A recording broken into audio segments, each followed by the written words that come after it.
My name is Jorge Campuzano, I'm 18 years old and I study in Prepatec. As I did my recent investigation regarding the fast fashion, I started to notice how harmful the textile industry is for the natural environment. Honestly, I've been a fast fashion consumer for years already. As I came in account of this term lately, obviously my purpose is to reduce my consumption of it. So at first I thought it was okay to purchase from these companies that made practice of fast fashion, as their clothes were of good quality, nice looking to wear, and most of them were cheap clothes. So I was very keen on it until I realized how many natural resources are employed in the elaboration of this. Industrial amounts of water are spent. But I personally think that fast fashion, despite of being a threat to the world well-being, it has also been an opportunity to give jobs to many people around the world. The elaboration of clothing requires a lot of human workforce, generating jobs in a worldwide scale. But if I could describe my major perspective of this practice, I consider that fast fashion industry is just a process that cares more for the increase of market demand to benefit big owners, while it is affecting the world in which we live. ¿Cuál es tu posición o tu opinión con respecto a esta industria del fast fashion? Pues creo que es una industria compleja, creo que es una industria que si bien le hace un poco de mal al medio ambiente, muchas veces puede ser una solución para gente que quizás no aspira a utilizar marcas mucho más como desarrolladas o caras. Creo que es una industria que le saca mucho provecho y yo personalmente, sinceramente, no es como que me excluya de poder consumir ese tipo de productos. Less desirable or the impacts of fast fashion,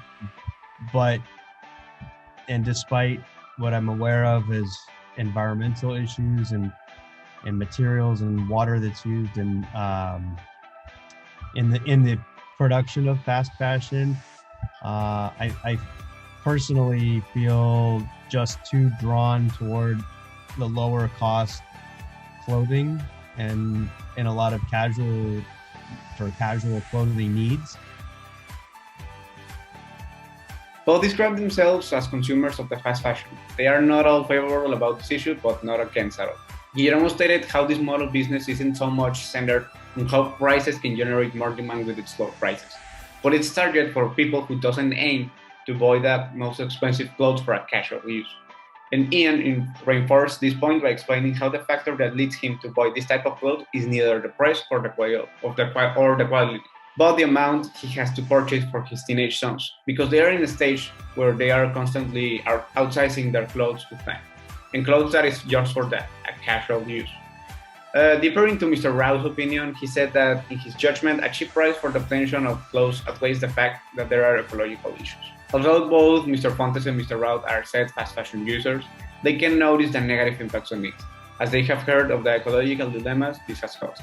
Problems such as shipping and pollution were also noticed, despite of not being the main spotlight of the ecological problems. So a highlight point in both interviews was how neither of the interviewees was aware of the issue within their local community. This talks about how fast fashion is considered a big problem, but it's little discussed among close communities.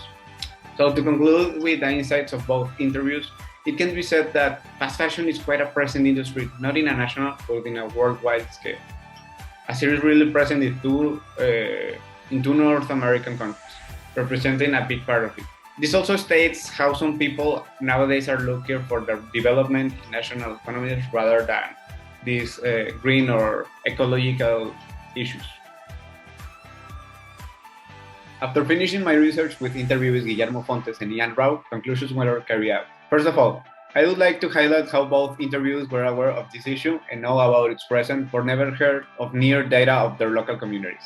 This talks of how public initiative along different countries doesn't care so much for solving this issue, and how ecological groups of stakeholders are just the main supporters of the eradication of fast fashion. Without a doubt, fast fashion is present in the lives of the majority of the people.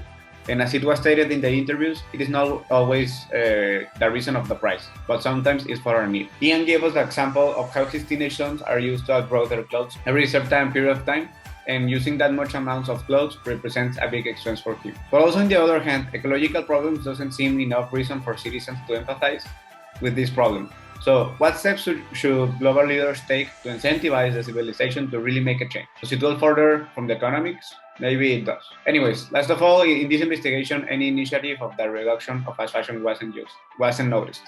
Reinforcing the point on how powerful organizations aren't using their approach to reach daily consumers to make a greater awareness of the problem. In respect with my previous perspective, it obviously changed due to the general responses in the research.